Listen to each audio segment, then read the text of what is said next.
Selamat datang di Libya Channel 1784. Tentang kisah seorang pemuda yang membela kebenaran. Maka terjadilah pergolakan, perebutan harta, harkat martabat, warisan, dendam dan cinta. Let's go for watching. Perburuan harta karun 6. Nincu berhasil memecahkan kode segel di mana di dalamnya terdapat begitu banyak senjata berkualitas, dan beberapa artefak langit termasuk busur panah surgawi. Mata Nincu langsung tertuju ke arah busur panah surgawi yang berada persis di sisi sebuah tombak, yang memancarkan cahaya merah menyala. Kalian semua, cepat ambil senjata-senjata yang kalian inginkan sebelum senjata itu meninggalkan tempat ini, ucap Nincu. Baik Nincu, jawab mereka. Maka melesatlah mereka semua ke arah senjata-senjata itu, akan tetapi baru saja mereka semua melakukan pergerakan, tiba-tiba saja senjata-senjata tersebut telah melesat pergi. Apa yang kalian tunggu? Cepat kejar senjata-senjata itu, teriak Nincu kembali. Maka terjadilah kerjaan-kejaran di antara senjata-senjata berkualitas dengan para kultivator muda itu, hingga satu persatu orang berhasil mendapatkan senjata yang menjadi buruannya. Nincu sendiri berhasil mendapatkan busur panah surgawi, serta sepasang pisau terbang artefak langit yang memancarkan cahaya hitam dan putih terang. Setelah mendapatkan senjata-senjata itu, dengan cepat Nincu menyimpannya ke dalam cincin ruang yang dimilikinya, dan kembali melakukan perburuan senjata lainnya yang masih berterbangan di udara. Tak disangka-sangka kelompok Yilda tiba-tiba saja datang dan melakukan perburuan, yang membuat kejar-kejaran di udara semakin ramai. Kelompok Yilda tak hanya melakukan pengejaran kepada senjata-senjata tersebut, mereka juga berbuat curang dengan menyerang anggota di dalam kelompok Nincu, hingga Nang Nan dan Gukin harus terhempas ke tanah dengan keras akibatnya serangan yang mereka lakukan. Apa yang dilakukan kelompok Yilda membuat Nincu merasa geram, akan tetapi mengingat jika ranah tingkatan dari kelompoknya masih jauh di bawah kelompok Yilda, membuat Nincu memutuskan untuk membawa mereka semua pergi dari tempat itu, karena apa yang telah mereka cari sudah didapatkan. Kita tinggalkan tempat ini, teriak Nincu. Mendengar perintah ketuanya, kelompok Nincu segera pergi meninggalkan tempat itu, agar tak terjadi bentrokan yang akan membuat kelompok Nincu terluka. Kakak, jangan biarkan Nincu lolos, karena ini merupakan kesempatan bagi kita untuk membunuhnya di tempat ini, teriak Wang Ze. Kau benar adik, ini adalah kesempatan bagi kita untuk dapat membunuhnya di tempat ini, jawab Wang Tianyang kemudian melesat pergi mengejar Nincu. Hyun Micha tak tinggal diam saat melihat Nincu dan Putri Zheng Yi pergi meninggalkan tempat itu, dia pun melakukan pengejaran untuk dapat menghabisi mereka berdua. Nincu yang terus berlari, dikejutkan dengan suara sang guru dari dalam dantiannya. Nincu, kau harus bisa mengalihkan pengejaran orang-orang yang mengejarmu, jika tidak kelompokmu akan ikut binasa di tangan mereka, ucapnya. Tapi guru, aku tak bisa meninggalkan kelompok ini karena saat ini aku merupakan ketua dari mereka semua, jika aku meninggalkan mereka hal itu sama saja aku mengkhianati mereka semua, jawab Nincu. Semua keputusan ada padamu, aku hanya memberikan pandanganku saja, jawab sang guru. Kemudian tak terdengar lagi suara sang guru dari dalam dantian Nincu. Nincu mencerna keadaan yang ada, dia pun merasakan jika pandangan yang diberikan oleh sang guru kepada kelompoknya, merupakan benar adanya. Aku tak akan membiarkan kelompok ini terluka, ada baiknya mereka semua kembali ke Istana Akademi Bulan Suci, daripada mereka semua mati sia-sia di tempat ini, batin Nincu. Nincu lantas menyuruh kelompoknya berhenti kemudian memasak segel pelindung dari inti api surgawi, hingga mereka semua tak dapat terlihat dari luar segel tersebut. Aku tak ingin kalian semua dalam bahaya, dan untuk itu aku ingin kalian semua kembali ke Istana Akademi Bulan Suci, ucap Nincu. Tidak Kak, aku ingin tetap bersamamu untuk berburu harta karun di sini, jawab Putri Zhengyi menolak keinginan Nincu. Putri, aku tak pernah meminta padamu sesuatu hal, saat ini aku hanya ingin kau menuruti perkataanku untuk memecahkan batu kristal yang ada padamu, agar kau bisa kembali ke Istana Akademi Bulan Suci dengan selamat, ucap Nincu kembali. Kali ini Putri Zhengyi terdiam, karena dia melihat keseriusan di wajah pemuda tampan yang ada di hadapannya itu. Tak berapa lama kemudian, Wang Ze, Wang Tianyang dan Hyun Micha datang ke tempat itu, dengan pedang terhunus di dalam genggaman tangan mereka bertiga. Nincu segera menaruh telunjuknya di mulut, yang menandakan jika kelompok itu harus diam dan tak boleh mengeluarkan suara sedikitpun. Setelah ketiga kultivator itu pergi, Nincu kembali berkata, "Aku serahkan keputusan kepada kalian semua, dan jika terjadi apa-apa pada kalian maka aku tak akan bertanggung jawab untuk keselamatan kalian. Karena aku telah memperingati jika sangat berbahaya kepada kalian semua jika terus tetap berada di sini," ucap Nincu. "Aku akan kembali ke Istana Bulan Suci," jawab Putri Zhengyi. Putri Zhengyi memutuskan untuk kembali ke Istana Akademi Bulan Suci, karena sang putri tak ingin jika Nincu membencinya karena kekerasan hatinya yang tak ingin mendengarkan perkataannya. "Aku rasa Kak Nincu melakukan hal ini demi kebaikanku," batin Putri Zhengyi. "Terima kasih Putri," ucap Nincu. "Kak Nincu, berhati-hatilah, aku akan menunggumu di Istana Akademi Bulan Suci," ucap Putri Zhengyi. Setelah berkata seperti itu Putri Zhengyi memecahkan batu kristal biru yang ada padanya, hingga dia pun menghilang dari tempat itu. Ketiga pemuda yang berada di dalam kelompok Nincu pun akhirnya mengikuti perkataan Nincu, untuk pergi meninggalkan Paviliun Langit, karena mereka telah mendapatkan beberapa harta karun berupa berbagai macam senjata berkualitas, walaupun mereka tak mendapatkan senjata artefak langit. Demi untuk menjaga keselamatan diri, akhirnya mereka pun berpamitan dan pergi kembali ke Istana Akademi Bulan Suci. Kini tinggal Nincu yang satu-satunya orang yang ada dalam kelompok itu, dan dia pun mulai bermeditasi guna menemui sang guru di dalam dantiannya. "Guru, aku ingin kau membantuku untuk menemukan harta karun berupa energi dari kaisar terdahulu. Aku ingin menjadi kuat dengan energi itu agar dapat melindungi orang-orang yang kusayangi," ucap Nincu.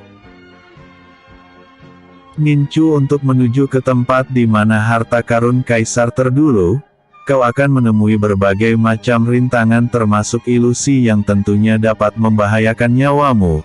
Sedari itu kau harus bisa mengalahkan rasa takut di hatimu agar kau dapat melewati rintangan ilusi tersebut, jawab inti api surgawi. "Baik Guru, dan terima kasih atas semua saran yang telah kau berikan kepadaku," ucap Nincu. Setelah itu Nincu keluar dari dalam dantiannya, dan segera melesat pergi menuju arah yang ditunjukkan inti api surgawi kepadanya. Bersambung episode sebelumnya. Perburuan harta karun 5. Episode berikutnya. Perburuan harta karun 7. Perburuan harta karun 7. Nincu terus masuk ke dalam bangunan pavilion, hingga dia menemukan sebuah lautan lahar yang membara. Bagaimana mungkin lautan lahar api bisa berada di sini? Jika ini adalah ilusi, bagaimana bisa suhu udara di tempat ini begitu sangat panas, batin Nincu. Karena rasa penasaran, Nincu lantas mengambil kayu dan mencelupkannya ke dalam lahar api yang membara itu. Ini bukan ilusi, karena kayu yang kucelupkan ke dalam lahar api ini bisa terbakar habis, gumam Nincu yang masih sangat penasaran dengan lautan lahar api yang ada di hadapannya. Nincu lantas melihat keadaan di dalam lautan lahar api itu, dan menemukan adanya bebatuan yang dapat mengambang di dalam lalutan lahar api. Ini semakin mengherankan, bagaimana bisa batu-batu itu dapat mengambang di dalam lautan lahar api, sementara batu memiliki berat dan tentunya dapat tenggelam jika berada di dalam air, batin Nincu. Nincu tak memperdulikan itu semua, dia pun langsung loncat ke atas batu yang berada di dalam lautan lahar api, dan benar saja batu yang ditempatinya tak tenggelam dan tetap mengambang di permukaan lahar api. Nincu lantas mengibaskan tangannya ke belakang, maka batu yang ditempatinya berada seketika itu melesat menuju ke arah depan.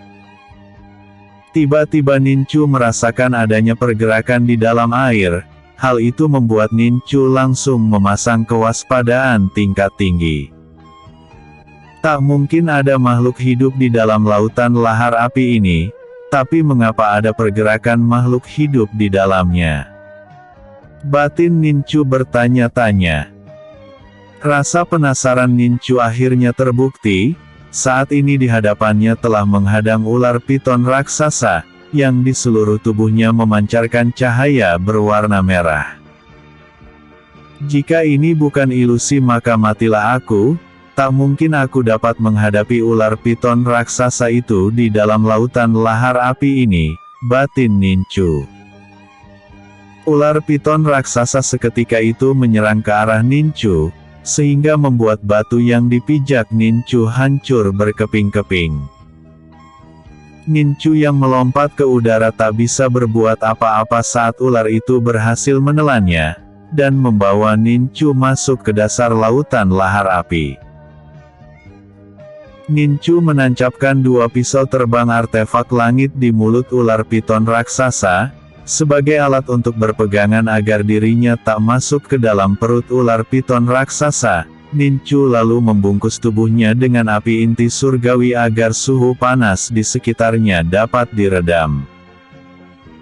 Mengetahui jika mangsanya tak tertelan dan masih berada di dalam mulutnya, ular raksasa itu langsung membuka mulutnya lebar-lebar, hingga lahar api seketika itu memenuhi mulutnya. Celaka, jika begini terus aku tak akan mungkin bertahan. Energi inti api surgawi yang melindungi tubuhku perlahan-lahan pasti akan habis. Seiring dengan terkurasnya energi tubuhku, batin Nincu yang tetap bertahan dengan keadaan yang ada. Nincu kali ini begitu sangat terkejut saat ular piton raksasa membenturkan kepalanya ke arah bebatuan yang berada di dasar lautan, hingga pegangan di pisau terbang artefak langit hampir terlepas. Aku tak akan mungkin bertahan dengan keadaan ini. Jika aku sampai jatuh ke dalam perut ular piton raksasa, maka berakhir pula lah hidupku. Aku harus meminta bantuan guru agar dapat memecahkan keterpurukanku ini, batin Nincu. Guru, bantu aku, pekik Nincu. Ha.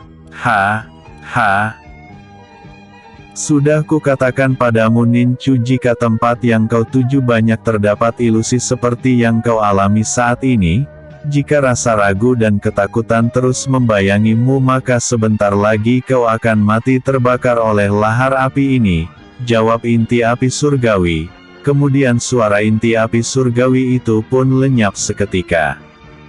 Mengalahkan rasa takut. Baik, aku akan mengalahkan rasa takutku ini. batin Nincu. Nincu kemudian fokus untuk menenangkan dirinya, hingga tak berapa lama kemudian rasa takut di hatinya itu pun hilang, berganti dengan keberanian yang nyata. Setelah keberanian itu muncul, tiba saja Nincu tergeletak di depan lantai sebuah bangunan megah. Tak ada lagi lautan lahar api dan ular piton raksasa yang sebelumnya menjadi momok menakutkan baginya. Kini Nincu dihadapkan dengan pemandangan bangunan yang sangat besar dan megah. Nincu sesaat terdiam dan melihat ke arah bangunan yang berdiri megah di hadapannya. "Guru bangunan apakah ini?" tanya Nincu. "Ini adalah bangunan paviliun langit yang asli tempat bersemayamnya roh kaisar terdahulu. Di dalam paviliun ini terdapat dua harta karun yang sangat luar biasa kuat, yaitu Raja Binatang Roh Kuno yang merupakan binatang kesayangan kaisar terdahulu berwujud rubah putih dengan bulu-bulunya yang sangat halus dan lebat. Dari pandangan mata manusia biasa, rubah itu terlihat lucu dan sangat menarik. Akan tetapi binatang roh itu merupakan binatang pembunuh paling kuat dan tak tertandingi di antara para binatang roh yang ada di semua alam. Dan yang kedua merupakan kumpulan kekuatan ranah dewa puncak tertinggi yang dimiliki kaisar terdahulu yang berelemen es jantung es abadi, tapi sayang energi kekuatan kaisar terdahulu bertolak belakang dengan jalan kekuatan berelemen api yang kau miliki. Sehingga kekuatan kaisar terdahulu tak bisa kau gunakan untuk meningkatkan ranah kekuatanmu. Nincu, jika kau beruntung Raja Binatang Roh bisa mengikutimu dan akan sangat berguna bagimu di masa depan, ucap inti api surgawi. Guru, bagaimana dengan binatang roh yang berwujud naga bertanduk petir, yang dari keterangan para guru besar di Istana Akademi Bulan Suci, juga merupakan binatang kesayangan dari kaisar terdahulu, ucap Nincu. Nincu, aku akan menceritakan sedikit kisah di masa lampau kepadamu. Dahulu kala kesatria terkuat yang pernah ada berasal dari Kekaisaran Phoenix. Dia merupakan kaisar kedua dari Istana Phoenix. Dengan kekuatannya yang tak terbatas yang dimilikinya, akhirnya dia diangkat menjadi dewa. Saat ini tak ada yang mewarisi darah keturunannya di Kekaisaran Phoenix setelah dia menjadi dewa. Hanya saja di Kekaisaran Phoenix masih terdapat dua binatang roh legenda dan seorang manusia setingkat dewa yang masih menjaga Istana Phoenix sampai saat ini. Sehingga Istana Phoenix masih sangat ditakuti oleh 4 kekaisaran besar lainnya. Kedua binatang legenda kuno itu menjelma menjadi manusia, dan kini tengah bertapa di suatu tempat yang tak diketahui oleh siapapun juga tentang keberadaannya. Hanya kaisar yang memimpin Istana Phoenix saat ini yang dapat membangunkan mereka bertiga dari pertapaannya itu. Jika terjadi masalah di Kekaisaran Phoenix, karena itu merupakan janji mereka bertiga sebelum mereka pergi meninggalkan Istana Phoenix. Mereka bertiga adalah Jenderal Jatayu yang merupakan Raja Burung Surgawi, Jenderal Gonglang yang merupakan Raja Naga Emas Surgawi, dan Biao yang merupakan Raja Segel sekaligus orang kepercayaan Kaisar Istana Phoenix pertama. Setelah kalahnya Dewa Iblis kuno oleh Kesatria Agung itu, maka berdirilah 4 kekaisaran besar di alam dunia, dan yang paling menonjol dari segi kekuatan adalah Kekaisaran Mutiara Hidup, karena memiliki para alkemis hebat di dalamnya. Beribu-ribu tahun lamanya muncullah satu kesatria hebat di Kekaisaran Mutiara Hidup. Dia terkenal memiliki kekuatan es yang tak terbatas dan memiliki seekor binatang roh yang sangat sulit dicari tandingannya di antara binatang roh yang ada di semua alam, dan saat ini kekuatan dan binatang roh itu yang dicari oleh para murid Akademi Bulan Suci hingga saat ini. Di luar sana terdapat pembatas yang menuju ke tempat ini, dan hanya dapat dimasuki oleh para kultivator di usia muda, di bawah 20 tahun. Sengaja kaisar terdahulu menciptakan segel tersebut agar ada seorang kultivator muda yang dapat mewarisi jantung es abadi yang merupakan kumpulan kekuatan besar yang dimilikinya, dan mengasahnya hingga menjadi kultivator kuat yang sulit dicari tandingannya. Mengenai naga bertanduk petir, itu adalah binatang roh kuat yang menjaga bangunan besar yang merupakan gerbang menuju ke tempat ini. Dari para kultivator muda yang sebelumnya datang ke tempat ini untuk memburu harta karun kaisar terdahulu, mereka menceritakan keganasan naga tersebut yang susah untuk ditaklukkan, sehingga berkembang berita dari mulut ke mulut hingga generasi ke generasi jika naga tersebut merupakan binatang kesayangan sang kaisar terdahulu. Tapi kenyataan yang ada binatang roh kesayangan kaisar terdahulu saat ini masih berada bersamanya di paviliun langit itu, ucap inti api surgawi mengakhiri ceritanya. Mendengar penjelasan dari sang guru, Ninchu berkeinginan untuk mendapatkan rubah putih itu, hingga dia pun masuk ke dalam bangunan paviliun langit. Bersambung episode sebelumnya. Perburuan harta karun 6. Episode berikutnya. Perburuan harta karun 8. Naga giok. Perburuan harta karun 8. Ninchu membuka gerbang masuk ke dalam bangunan paviliun langit, dan di dalam ruangan bangunan besar itu dipenuhi dengan nuansa warna ungu dan merah jambu, hingga terlihat serasi dan terkesan romantis. Sepertinya kaisar terdahulu begitu menyayangi permaisurinya, hingga bangunan ini dipenuhi warna-warna feminim yang sangat disukai oleh kaum wanita, batin Ninchu. Ninchu pada akhirnya bertemu dengan kaisar terdahulu, di mana sang kaisar terlihat begitu tampan dan sangat berkarisma. Selamat anak muda. Kau berhasil sampai di tempat ini setelah aku menunggu beribu-ribu tahun lamanya, ucap kaisar terdahulu. Mengetahui yang ada di hadapannya merupakan kaisar terdahulu, Ninchu langsung menggenggam tinju memberi hormat kepadanya. Hormatku kepada yang mulia Kaisar Xiaoyu, ucap Ninchu. Ha. Aku tak menyangka yang akan mendapatkan harta karun dariku merupakan pemuda sopan dan dapat menghargai yang lebih tua, dan aku sangat suka akan hal itu.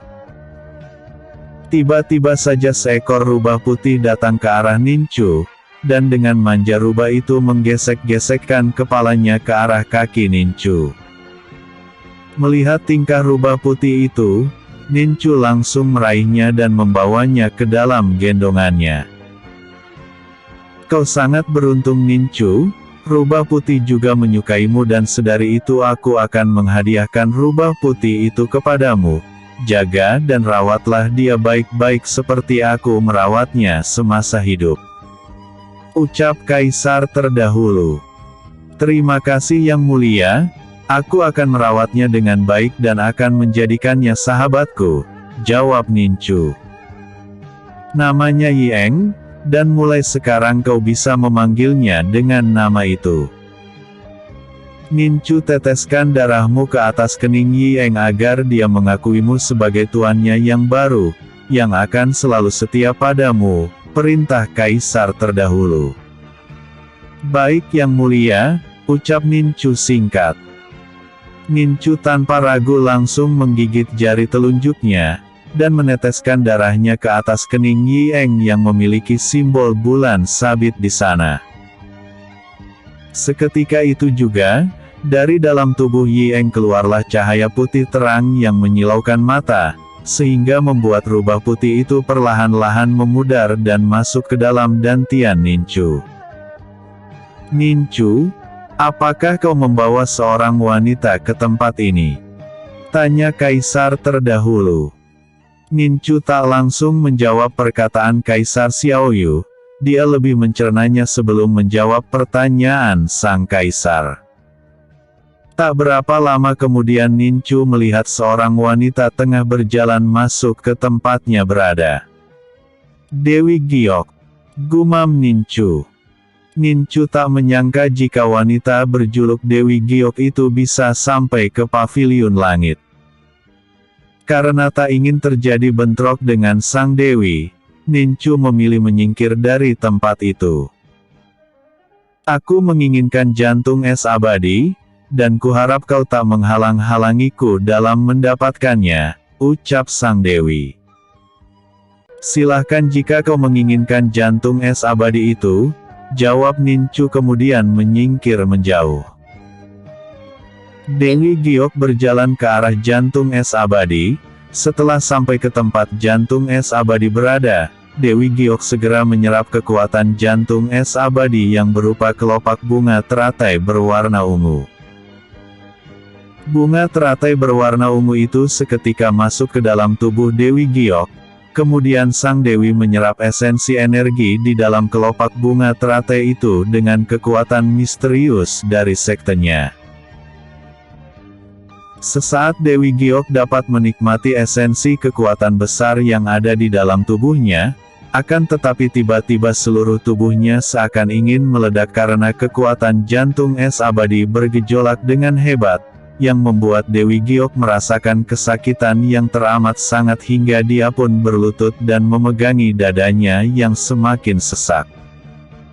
Kaisar terdahulu tiba-tiba muncul di hadapan Dewi Giok, dan berkata, "Tak selayaknya kau mendapatkan kekuatan dariku, karena kau sangat serakah dengan ingin menguasai jantung es abadi, yang jelas-jelas itu adalah hak dari Nincu yang merupakan orang pertama yang datang menemukanku di tempat ini, sedari itu aku akan melenyapkanmu dari dunia ini," ucap Kaisar Xiaoyu. Setelah berkata seperti itu, kelopak bunga teratai langsung keluar dari dalam tubuh Dewi Giok, dan perlahan tubuh Dewi Giok mulai membeku. Tak sampai di situ, kini sang kaisar mengangkat tangannya ke atas, dengan kekuatan es penghancur yang ada di telapak tangannya. Celaka jika Kaisar Xiaoyu menghantarkan telapak tangannya ke arah Dewi Giok, maka Dewi Giok akan mati dengan tubuh yang hancur menjadi serpihan-serpihan es kecil, batin Nincu. Melihat jika Dewi Giok dalam bahaya yang bisa saja merenggut nyawanya, Nincu segera berlari ke arah Kaisar Xiaoyu dan meminta permohonan agar Dewi Giok tak mendapatkan kematian darinya. "Yang mulia, aku tak ingin kau membunuh wanita ini," ucap Nincu sambil menggenggam tinju memberi hormat di hadapan Kaisar Xiaoyu. Kaisar Xiaoyu seketika itu melirik ke arah Nincu, lantas sang kaisar pun bertanya, "Apakah dia kekasihmu sehingga kau mempertaruhkan nyawamu untuk memohon pengampunan baginya?" tanya Kaisar Xiaoyu. "Iya," ucap Nincu. Nincu terpaksa berbohong, karena tak ada pilihan lain baginya untuk menyelamatkan Dewi Giok dari kematian. "Aku bertanya padamu wanita, apakah Nincu adalah kekasihmu?" tanya Kaisar Xiaoyu menyelidik. Dewi Giok terdiam dan tak bisa berkata apa-apa, karena dia merasa tak mempunyai hubungan apapun dengan Nincu. "Yang mulia, kami baru jadian dan tak ada yang tahu jika kami sudah menjadi sepasang kekasih. Yang mulia, mungkin kekasihku Dewi Giok malu jika Anda mengetahui hubungan kami, walaupun dia begitu kasar kepadaku tapi dia berhati baik. Yang mulia, jika berkenan aku ingin kau memberikan jantung es abadi kepadanya, karena kekuatan yang dimiliki kekasihku ini adalah berelemen es," timpal Nincu. "Nincu, aku tak bertanya padamu, lebih baik kau diam. Biar aku dengar sendiri jawaban pertanyaanku ini dari mulut Dewi Giok," jawab Kaisar Xiaoyu. Maafkan aku yang mulia, ucap Nincu kemudian melangkah pergi dari hadapan Kaisar Xiaoyu. Sebelumnya Nincu melirik ke arah Dewi Giok sambil berkata dengan menggunakan kekuatan batinnya, hingga suara Nincu hanya terdengar oleh Dewi Giok seorang. Hidupmu ada di tanganmu sendiri, aku tak mempunyai niat buruk, hanya ingin menyelamatkanmu dari kematian, ucap Nincu. Dewi Giok, aku bertanya padamu, apakah Nincu adalah kekasihmu? Tanya Kaisar Xiaoyu untuk kedua kalinya dengan penekanan di perkataannya yang sangat jelas terdengar. Dewi Giok tak punya pilihan lain, selain mengiyakan pertanyaan Kaisar Xiaoyu, semua itu demi hidupnya yang saat ini berada di ujung tanduk. Nincu adalah kekasihku, jawab Dewi Giok. Katakan sekali lagi karena aku belum jelas mendengarnya, ucap Kaisar Xiaoyu.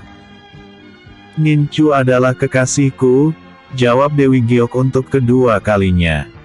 Ha, ha, ha.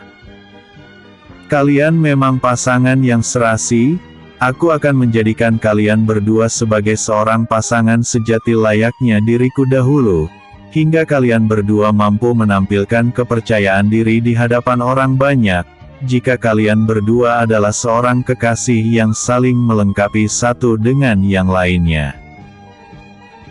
Dewi Giok, bangkitlah, aku akan menjadikan kau wanita terkuat yang pernah ada, kau akan mewarisi seluruh kekuatan elemen es yang kumiliki sewaktu masih hidup, kau tinggal mengasahnya saja hingga kau menjadi tak terkalahkan. Kaisar Xiaoyu memasukkan jantung es abadi ke dalam tubuh Dewi Giok, kemudian membantu sang Dewi agar bisa menyerap esensi energi besar dari jantung es abadi, hingga ledakan energi pun terjadi di dalam tubuh Dewi Giok yang mengguncangkan area di sekitar paviliun langit, termasuk tempat di mana terdapat para kelompok murid yang tengah bertarung melawan ular piton api di atas lautan lahar. Dewi Giok yang mendapatkan energi dari Kaisar Xiaoyu seketika itu menembus ranah tingkat dewa, yang merupakan ranah tertinggi di dalam susunan kekuatan di alam dunia. Nincu, kemarilah, sesuai janjiku sebelum aku lenyap untuk selamanya karena telah memberikan kekuatanku ini kepada kekasihmu, maka aku akan menjadikan kalian berdua pasangan kekasih yang saling melengkapi. Nincu berjalan ke arah Kaisar Xiaoyu dan Dewi Giok. Tak lama kemudian taburan bunga-bunga entah dari mana datangnya tiba-tiba saja berterbangan memenuhi ruangan itu, sehingga menimbulkan keharuman bunga-bunga yang khas. Nincu ini adalah kitab kuno surgawi, cara menggunakan teknik busur panah surgawi yang merupakan teknik terkuat yang pernah dimiliki ratuku semasa masih hidup. Karena kau telah memiliki busur panah surgawi, maka kitab kuno ini akan kuberikan padamu, ucap Kaisar Xiaoyu sambil memberikan sebuah kitab kuno berwarna emas kepada Nincu. Nincu menerima kitab kuno tersebut lalu memasukkannya ke dalam cincin ruang yang dimilikinya, sambil berucap, terima kasih yang mulia, jawab Nincu. Setelah ini aku akan lenyap untuk selamanya, dan selamatku ucapkan kepada kalian berdua karena telah mewarisi semua harta karun di paviliun langit. Semoga kedepannya kalian berdua saling jaga dan saling menyayangi, serta saling menghargai, itu yang akan membuat hubungan kalian berdua tetap abadi untuk selamanya. Tak berapa lama kemudian Kaisar Xiaoyu mulai memudar dan hilang untuk selama-lamanya. Sementara itu Dewi Giok dan Nincu tiba-tiba saja merasakan gairah yang sangat besar di tubuhnya, gairah yang ingin memiliki satu dengan yang lainnya. Apa yang terjadi denganku? Mengapa aku tak dapat menahan rasa ini? Rasa yang membuatku ingin melakukan hubungan suami istri dengan Nincu. Batin Dewi Giok sambil mengeluarkan kekuatan ranah tingkat dewa yang dimilikinya untuk menepis rasa itu. Akan tetapi kekuatan ranah dewa yang dimilikinya seperti terkunci dan tak dapat digunakan olehnya. Di sisi lain, Ninchu pun merasakan hal yang sama, rasa yang tak bisa ditepisnya hingga dia pun meminta bantuan inti api surgawi dan rubah putih yang ada di dalam dantiannya.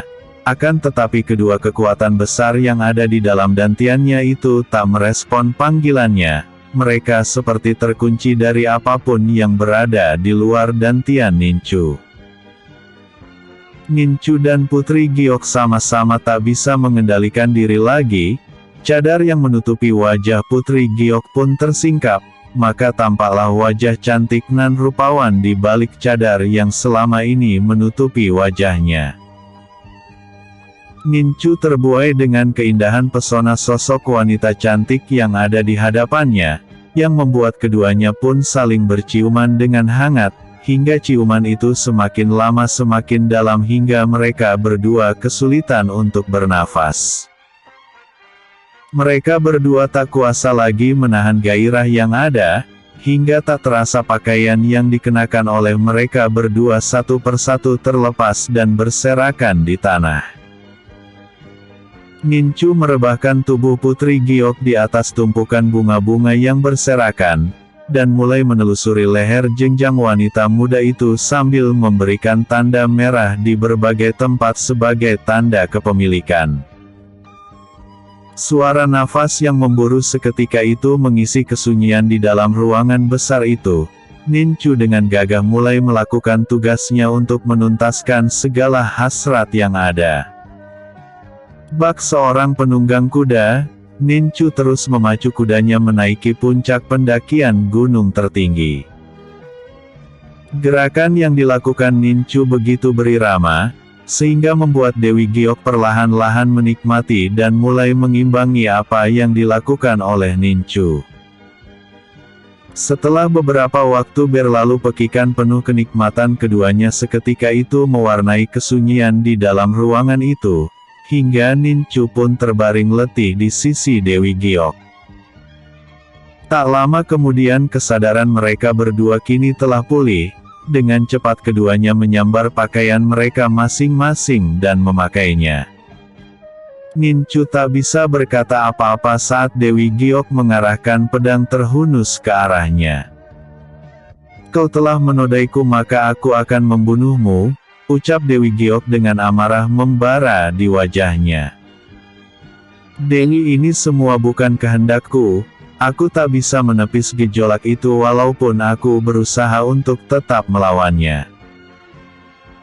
Dewi, maafkan aku atas semua yang telah terjadi, dan jika dengan membunuhku kau bisa memaafkan apa yang telah kulakukan kepadamu, maka aku bersedia mati saat ini juga," jawab Ninchu dengan rasa bersalah di hatinya. Ninchu memejamkan matanya, untuk penerima apapun yang akan dilakukan Dewi Giok padanya. Dewi Giok membalikan tubuhnya sambil berkata, "Kau telah menyelamatkanku dari kematian, dan aku tak akan menjadi wanita yang tak tahu berbalas budi. Kejadian hari ini anggap saja tak pernah terjadi, karena pemuda sepertimu takkan pantas menjadi pendamping hidupku sampai kapanpun itu. Ninchu, aku tak pernah menyangka sampah sepertimu yang telah merenggut kesucianku, jadi kau jangan berharap setelah kejadian hari ini kau akan memilikiku. Kejadian hari ini aku tak ingin kau menceritakan kepada siapapun, dan jika aku mendengarnya maka hari itu juga merupakan hari kematianmu. Ninchu, mulai hari ini kita tak ada hubungan apa-apa, dan jika kita bertemu anggap saja kau tak mengenaliku," ucap Dewi Giok kemudian pergi meninggalkan tempat itu. Setelah kepergian Dewi Giok, tiba-tiba saja kelompok murid berdatangan ke paviliun langit, dan betapa terkejutnya mereka semua setelah melihat jika Ninchu telah berada di sana. "Cepat serahkan kepadaku jantung es abadi itu, jika tidak aku sendiri yang akan membunuhmu," ucap Senior Hilda. "Aku tak menemukan apapun juga di sini, Jika tak percaya kau bisa memeriksaku senior, ucap Nincu.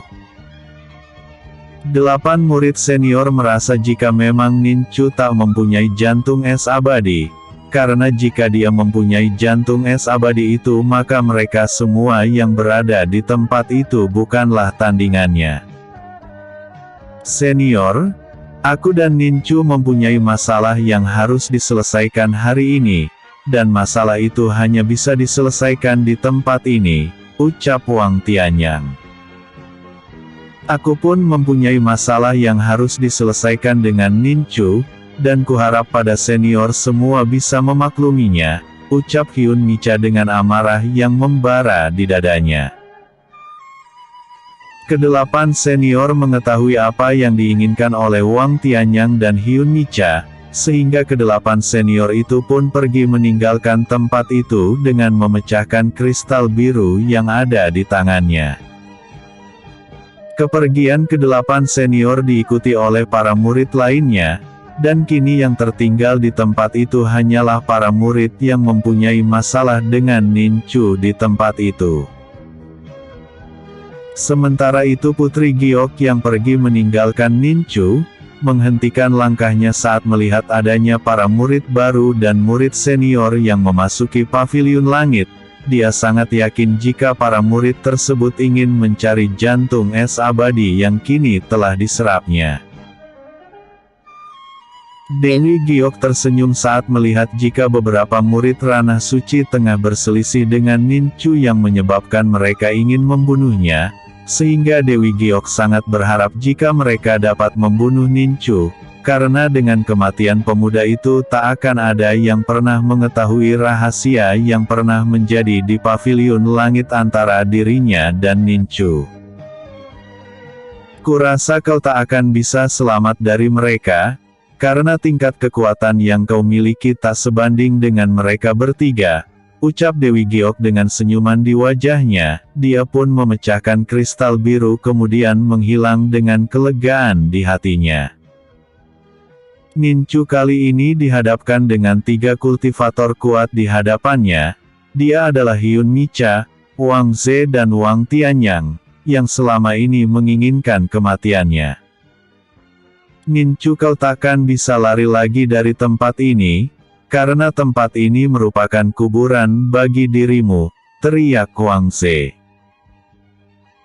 Nincu terdiam karena dia mengakui jika dirinya belum sanggup menghadapi ketiganya, itu semua akibat luka dalam yang masih dideritanya, sehingga tak ada pilihan lain bagi dirinya selain menghancurkan kristal biru yang kini berada di dalam genggaman tangannya.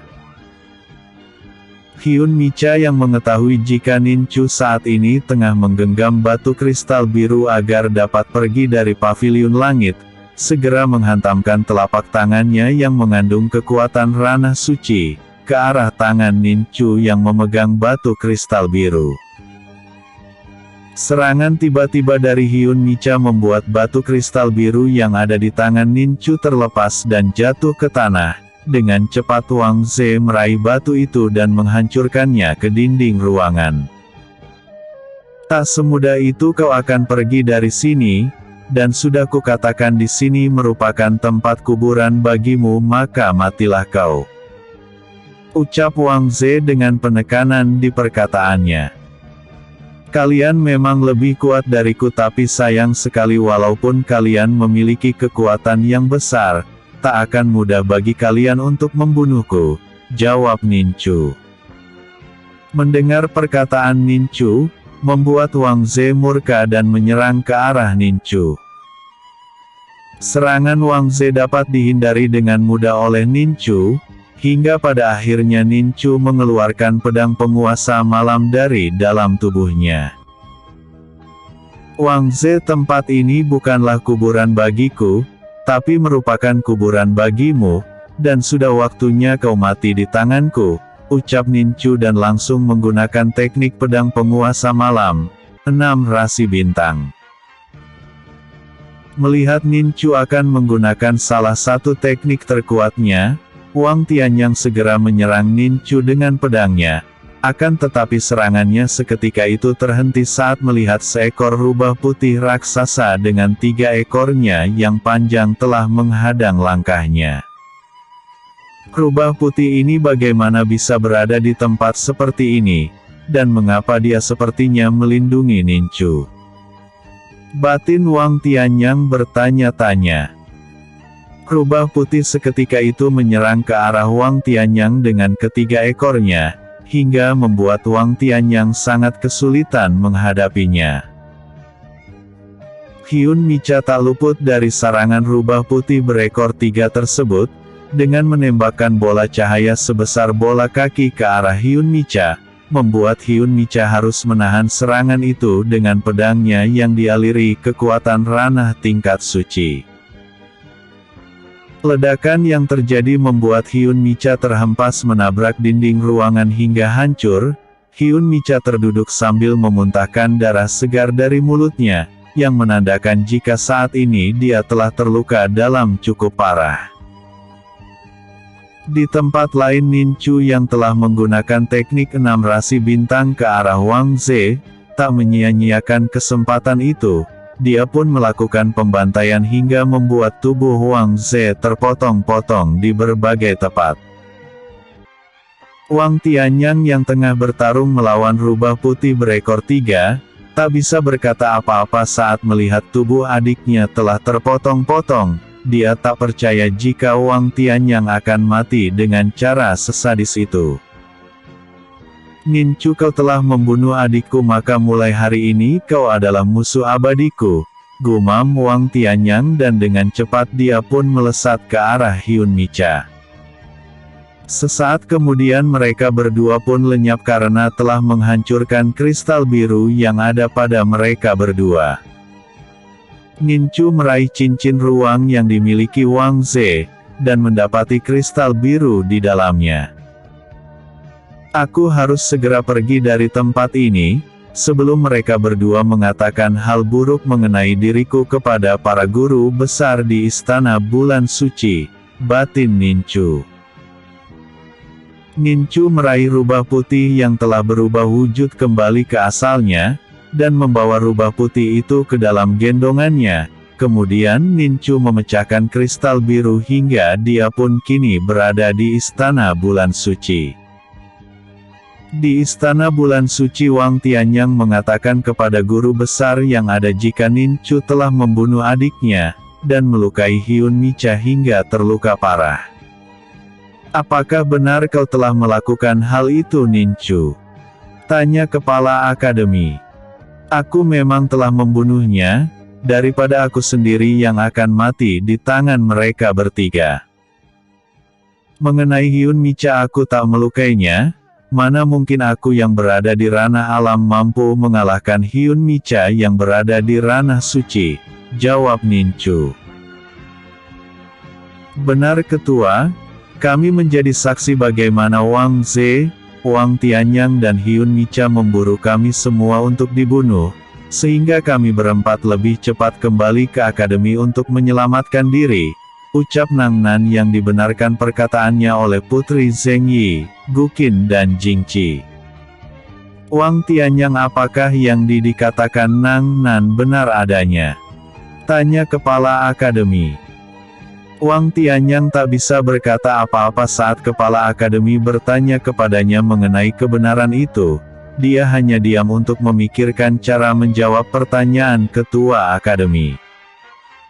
Setelah beberapa saat lamanya akhirnya Wang Tianyang berkata, "Ketua, apa yang dikatakan mereka itu bohong adanya. Kami hanya ingin mendapatkan senjata berkualitas yang mereka dapatkan, sedari itu aku mengejarnya. Tapi ketua, Nincu telah melukai Hyun Micha dengan menyuruh rubah putih yang ada padanya itu untuk melukainya," jawab Wang Tianyang dengan penekanan di perkataannya. Wang Tianyang, kau jangan berdusta seperti itu. Mana mungkin berubah sekecil ini mampu untuk melukai Hyun Micha yang merupakan seorang kultivator di Tanah Suci. Ini jelas sekali jika kau telah berbohong, ucap Nincu. Ketua, Anda bisa memeriksa rubah yang disangka binatang roh yang telah melukai Hyun Micha ini, ucap Ninchu sambil memberikan rubah yang ada di gendongannya kepada kepala akademi. Kepala akademi lantas memeriksa rubah putih yang ada padanya. Dengan kekuatan yang dimilikinya, kepala akademi memeriksa setiap inci tubuh berubah putih tersebut. Setelah memeriksa rubah putih tersebut, maka kepala akademi memutuskan jika rubah tersebut hanyalah binatang biasa, dan bukan tergolong binatang roh seperti apa yang dituduhkan oleh Wang Tianyang. Wang Tianyang meremas tinjunya sendiri merasakan kekalahan yang dirasakannya. Dia kalah berdebat dan tentunya kekalahannya itu dapat menguntungkan bagi Ninchu dari segala tuduhannya. Dalam hal ini tak ada yang bisa disalahkan. Kematian para murid di dalam paviliun langit sudah merupakan resiko bagi mereka yang ingin mendapatkan berbagai macam harta karun di sana. Untuk luka dalam yang diderita oleh Hyun Micha, pihak Balai Pengobatan Akademi akan menyembuhkannya. Dan bagi Ninchu dia akan dihukum selama 6 bulan lamanya, yaitu diasingkan di sebuah tempat yang tak bisa dikunjungi oleh siapapun. Ini merupakan keputusan akademi dan tak boleh lagi diganggu-gugat lagi, ucap ketua akademi. Setelah berkata seperti itu, para murid senior segera membawa Ninchu pergi menuju ke pengasingannya. Sementara Wang Tianyang menatap kepergian Ninchu dengan amarah di hatinya. Aku akan menyampaikan berita ini kepada ayahku, agar kau menjadi buronan nomor 1 bagi misi ilahi Ninchu, batin Wang Tianyang. Setelah itu Wang Tianyang meminta izin kepada ketua akademi untuk menyampaikan berita kematian adiknya kepada sang ayah. Dan ketua akademi pun mengiyakan keinginan Wang Tianyang itu. Di misi ilahi, Wang Tianyang menceritakan semua yang terjadi di paviliun langit kepada sang ayah, dan juga menceritakan bagaimana dengan sadis Ninchu membunuh Wang Ze adiknya. Wang Qin, ketua misi ilahi, begitu sangat terkejut mendengar cerita dari putranya. Akan tetapi dia tak bisa berbuat apa-apa karena Ninchu masih berada di Istana Akademi Bulan Suci. Putraku, kita tak bisa membunuh Ninchu untuk membalaskan kematian adikmu selagi dia masih berada di dalam Istana Akademi Bulan Suci. Karena Akademi Bulan Suci terbentuk semua itu karena peran serta Sang Kaisar. Dan jika misi ilahi melakukan penyerangan ke sana maka sama halnya kita bunuh diri. Istana Mutiara Hidup pasti akan melenyapkan misi ilahi dari wilayah kekaisarannya. Kita tunggu sampai Ninchu keluar dari akademi, dan saat itu merupakan kesempatan bagi kita untuk melenyapkannya. Baik ayah, aku akan bersabar demi untuk melenyapkannya, jawab Wang Tianyang. Sementara itu, Ninchu kini dibawa ke pengasingannya yang berupa hutan lebat tanpa adanya seorang manusia pun di dalamnya. Ninchu, kau akan berada di tempat ini selama 6 bulan lamanya, kau akan bertahan hidup dan mencari makananmu sendiri, semua itu agar kau dapat merenungkan kesalahanmu yang telah membunuh Wang Ze. Di ujung barat tempat ini merupakan wilayah para binatang roh berbagai tingkatan, yang dahulunya pernah ditangkap oleh Akademi Bulan Suci dan ditempatkan di sebelah barat hutan ini. Aku tak ingin kau mengusiknya dengan pergi ke sana, karena hal itu sama saja dengan mencari mati, dan kami semua para guru besar yang ada di dalam Istana Akademi Bulan Suci, tak bertanggung jawab akan hal itu karena kami telah memperingatkanmu sebelumnya, ucap seorang tetua yang membawa Ninchu ke pengasingannya. Baik tetua, aku akan mengingat pesanmu, jawab Ninchu. Setelah kepergian sang tetua, Ninchu segera merebahkan tubuhnya di sebuah batu besar, sementara Yi Eng sang rubah putih begitu senang berada di tempat itu. dia pun berlari ke sana dan kemari untuk bermain dengan alam di sekitarnya. Nincu mengingat kembali bagaimana Dewi Giok dengan seenaknya mengatakan jika dirinya adalah sampah, yang takkan mungkin bisa mendapatkannya. Aku akan buktikan kepadamu, suatu hari kelak kau akan bertekuk lutut di hadapanku, dan meralat lagi perkataanmu mengenai diriku yang kau katakan seorang sampah, ini pasti akan kubuktikan, batin Nincu dengan kekesalan di hatinya. Lebih baik aku mencari makanan di tempat ini, karena perutku sudah terasa sangat lapar, batin Nincu. Yieng, ayo kita pergi untuk berburu binatang buruan agar kita bisa memakannya, ucap Nincu kemudian melesat pergi masuk ke dalam hutan yang diikuti Yieng di belakangnya. Bersambung. Episode sebelumnya. Perburuan harta karun 7. Episode berikutnya.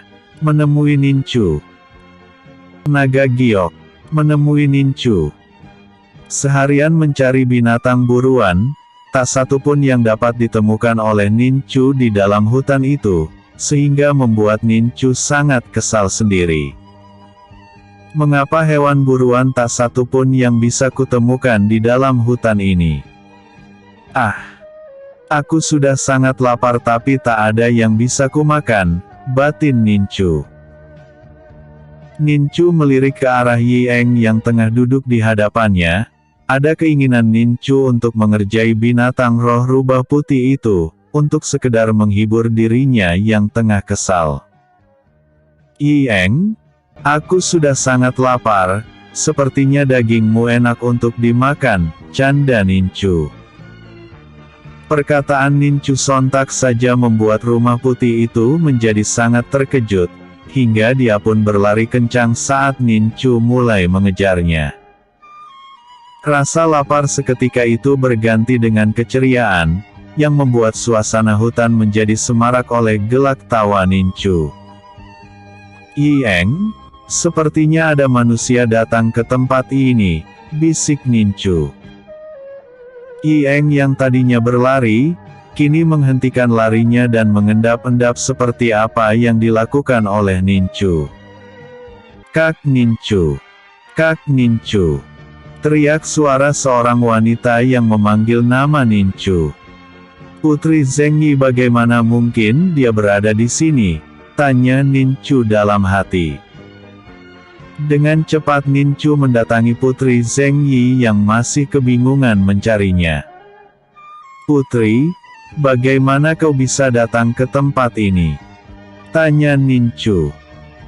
Kak Nincu, akhirnya aku menemukanmu, jika tidak aku pasti akan mati ketakutan di dalam hutan yang lebat ini, ucap Putri Zhengyi kemudian berlari memeluk Nincu. Aku rindu padamu Kak, bisiknya lirih. Putri Zhengyi kini tak malu-malu lagi dengan pemuda tampan yang ada di hadapannya, karena rasa cintanya yang besar membuat Putri Zhengyi nekat menerobos ke tempat hutan pengasingan Nincu. Setelah puas memeluk Nincu, Putri Zhengyi kembali berkata, aku menerobos penjagaan ke tempat ini, dengan membakar asap tidur sehingga para penjaga yang menjaga tempat ini tertidur lelap. Kak Nincu, kau pasti lapar? Aku telah membuat banyak masakan untukmu, ucap sang putri sambil mengibaskan tangannya, maka makanan-makanan itu keluar dari dalam cincin penyimpanannya hingga memenuhi tempat itu. Bagaimana mungkin Putri Zhengyi senekat ini hanya untuk membawakanku makanan-makanan ini? Apakah seperti ini jika seorang wanita telah mencintai seorang pria, akan mengorbankan apapun untuknya walau dia tahu jika perbuatannya ini akan mendapatkan hukuman berat dari kedisiplinan Akademi Bulan Suci, batin Nincu. Kak Nincu, kok kakak melamun? Tanya Putri Zhengyi. Putri, apakah kau tak menyadari jika perbuatanmu ini akan mendapatkan hukuman dari kedisiplinan Akademi Bulan Suci? Jawab Nincu balik, kemudian balik bertanya. Itu tak usah kau pikirkan Kak, yang terpenting sekarang aku dapat bertemu dan dapat berdua denganmu seperti ini. Sudah membuatku merasa senang, jawab Putri Zheng Yi dengan senyuman yang mengembang di bibirnya. Nincu menarik napas dalam-dalam, melihat tingkah wanita cantik yang ada di hadapannya itu. Apakah kau yang telah memasak semua makanan ini? Tanya Nincu. Iya Kak, mulai pagi aku memasaknya, dan sekarang aku tak ingin kau menyia-nyiakan jerih payahku dengan tidak memakannya. Walaupun masakan-masakan ini nggak seperti dengan rasakan para koki yang berasal dari istana kekaisaran, jawab Putri Zheng Yi kemudian memberikan semangkuk sup kepada Nincu. Nincu yang memang sudah sangat lapar, langsung memakan sup itu sampai habis tak tersisa, walaupun rasanya masih terasa hambar baginya. Di saat kebersamaan mereka berdua, tiba-tiba saja Yi Eng begitu gelisah dan dia pun melompat ke arah depan. Nincu mengetahui mengapa rubah putih itu begitu gelisah, dan dia pun berkata kepada Yi Eng dengan kekuatan batinnya, jika sang rubah putih tak boleh menyakiti siapapun yang datang ke tempat ini. Sebelum para anggota kedisiplinan Istana Akademi Bulan Suci datang ke tempatnya berada, Nincu segera memberikan sebuah cincin ruang kepada Zheng Yi, dan berkata, dalam 6 bulan ini aku ingin kau menjadi kuat dan aku tak ingin kau bermalas-malasan. Di dalam cincin ruang ini terdapat sebuah benda yang dapat membantumu untuk menjadi kuat, sehingga dalam 6 bulan kebebasanku saat kita bertemu nanti, kamu telah menjadi kuat dan tak mengecewakanku, ucap Nincu. Aku akan menjadi kuat seperti yang kau inginkan Kak, terima kasih atas pemberianmu ini, jawab Putri Zheng Yi. Hanya itu kata yang keluar dari mulut Putri Zheng Yi, karena tiba-tiba saja anggota dari kedisiplinan Akademi Bulan Suci telah berada di tempat mereka berdua. Putri Zheng Yi, kau telah melanggar aturan Akademi Bulan Suci, dan untuk itu kau akan disidang untuk mendapatkan hukuman yang pantas bagimu, karena kau telah melakukan kesalahan dengan melanggar aturan Akademi, ucap seorang tetua. Maafkan atas kesalahanku ini tetua, dan untuk itu aku akan menerima sanksi hukuman yang dijatuhkan kepadaku, jawab Putri Zheng Yi. Setelah berpamitan dengan Nincu, Putri Zheng Yi akhirnya pergi bersama dengan para anggota kedisiplinan Bulan Suci, menuju ke akademi. Yi Eng, ayo kita habiskan makanan ini, ucap Nincu kemudian memakan semua makanan yang ada bersama sang rubah putih sahabatnya. Di dalam sidang kedisiplinan, karena mempertimbangkan jika Zheng Yi merupakan seorang putri sebuah kekaisaran besar, dan kesalahannya termasuk kesalahan yang ringan, maka Putri Zheng Yi diberikan hukuman berupa membersihkan ruang perpustakaan selama 3 bulan ke depan, termasuk menata buku-buku dan mengepel lantai perpustakaan. Kepala akademi begitu salut dengan sang putri, karena dia mampu menjalankan hukumannya dengan baik, tak seperti beberapa putri yang pernah berada di akademi, mereka semua memilih pergi karena tak tahan dengan segala hukuman yang berlaku di Akademi Bulan Suci. Di dalam kamarnya, Putri Zheng Yi mengeluarkan isi di dalam cincin ruang yang diberikan Nincu kepadanya, dan betapa terkejutnya sang putri saat mengetahui jika isi di dalam cincin ruang tersebut merupakan busur panah surgawi, yang merupakan artefak kuno yang dahulunya dimiliki oleh Ratu Jing-er semasa hidupnya. Selain itu di dalam cincin ruang pemberian Nincu, juga terdapat kitab kuno yang merupakan teknik menggunakan busur panah surgawi tersebut. Terima kasih Kak Nincu, aku pasti akan menguasai teknik di dalam kitab kuno ini, dan aku berjanji akan menjadi kuat seperti keinginanmu, Aku juga akan terus mengembangkan diri untuk belajar memasak dan apapun itu, agar dapat melayanimu kelak jika aku telah resmi menjadi istrimu, batin Putri Zheng Yi sambil memeluk busur panah artefak langit yang ada padanya. Di dalam hutan itu Nin Chu terus melatih diri, dan juga telah menyembuhkan luka dalam yang dideritanya selama ini.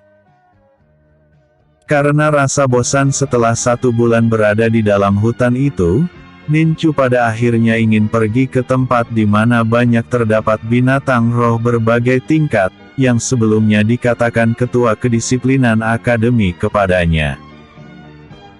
Aku tak peduli jika hutan itu dipenuhi dengan berbagai macam binatang roh, jika aku berhasil bertarung dengan mereka hal itu akan membuat wawasan bela diriku semakin meningkat, gumam Nin Chu. Tanpa ragu Nin Chu memasuki hutan larangan baginya, dan setelah berada di hutan itu Nin Chu merasa sangat heran karena di dalam hutan itu tak terdapat sama sekali binatang roh, seperti apa yang dikatakan oleh tetua kedisiplinan Akademi Bulan Suci sebelum dia diasingkan. Di saat kebingungannya itu inti api surgawi segera keluar dari dalam tubuh Nin Chu, yang berwujud laki-laki paruh baya berjubah putih. Nin Chu, kau tak akan pernah bisa untuk bertemu dengan binatang roh di tempat ini, selama Yi Eng kau biarkan berkeliaran di dalam hutan ini, ucap inti api surgawi. Maksud guru? Tanya Nin Chu. Yi Eng adalah binatang roh kuno, yang dahulunya berasal dari mutiara hidup binatang legenda surgawi yang hidup di masa 10.000 tahun yang lalu, yang berwujud Raja Gorila Emas Surgawi. Semasa hidupnya dia sangat setia kepada ksatria yang dahulu pernah kuceritakan kepadamu, yang kini telah menjadi dewa di nirwana. Setelah binatang roh itu mati akibat bertarung dan membela ksatria yang menjadi tuannya, mutiara hidup binatang roh tersebut lalu dimasukkan ke tubuh Kaisar ketiga Istana Phoenix, karena ksatria itu tak ingin jika mutiara hidup sang gorila emas surgawi yang sangat setia baginya, lenyap begitu saja. Setelah Kaisar tiga di Kekaisaran Phoenix itu mati karena umur yang semakin tua, mutiara hidup binatang roh tersebut lalu keluar dari tubuh sang Kaisar ketiga menuju ke hutan yang lebat sampai ditemukan oleh Kaisar Xiaoyu. Dengan kekuatan besar yang dimiliki Kaisar Xiaoyu, pada akhirnya dia berhasil menghidupkan kembali mutiara hidup binatang roh tersebut, walaupun dalam bentuk yang berbeda yaitu berwujud rubah putih ekor 3. Saat ini aura yang keluar dari dalam tubuh Yi Eng menimbulkan rasa ketakutan bagi binatang roh yang ada di sekitarnya, sehingga kau tak akan pernah berjumpa dengan binatang roh di sini walaupun binatang roh itu telah memiliki level tingkat 10. Walaupun mempunyai level yang sama, akan tetapi kualitas yang ada pada Yi Eng dapat menindas binatang roh tersebut, sehingga binatang roh level ke-10 lebih memilih untuk menghindar daripada bertarung dengan binatang roh kuno, jawab inti api surgawi menjelaskan. Nin Chu manggut-manggut mengerti penjelasan dari inti api surgawi, mengapa seluruh binatang roh yang ada di hutan bisa tak terlihat olehnya sama sekali di dalam hutan ini. Inti api surgawi hanya tersenyum melihat tingkah Nin Chu, dan dia pun berkata dalam hati. Seandainya kau tahu Tuan Muda, jika kesatria itu merupakan ayahmu dan kami semua yang di sini, termasuk pedang penguasa malam, Yi Eng dan teknik jari matahari yang bersamamu merupakan barang-barang peninggalan dan pengikut ayahmu di masa lampau, kau pasti akan semakin bertanya-tanya mengenai kesatria itu. Mungkin ada baiknya aku tetap diam, biar kau sendiri yang menemukan jati dirimu, siapa kau sebenarnya, dan siapa sebenarnya kedua orang tuamu itu. Yi Eng sebenarnya sangat sulit untuk menyukai seseorang, Apalagi seseorang itu adalah manusia yang tingkat kekuatannya jauh di bawahnya. Akan tetapi karena kau memiliki darah keturunan dari ayahmu, maka Yi Eng langsung mengenalimu sebagai tuan mudanya sehingga dia pun sangat patuh kepadamu. Batin inti api surgawi. Bersambung. Episode sebelumnya. Perburuan harta karun 8. Episode berikutnya. Terbebas dari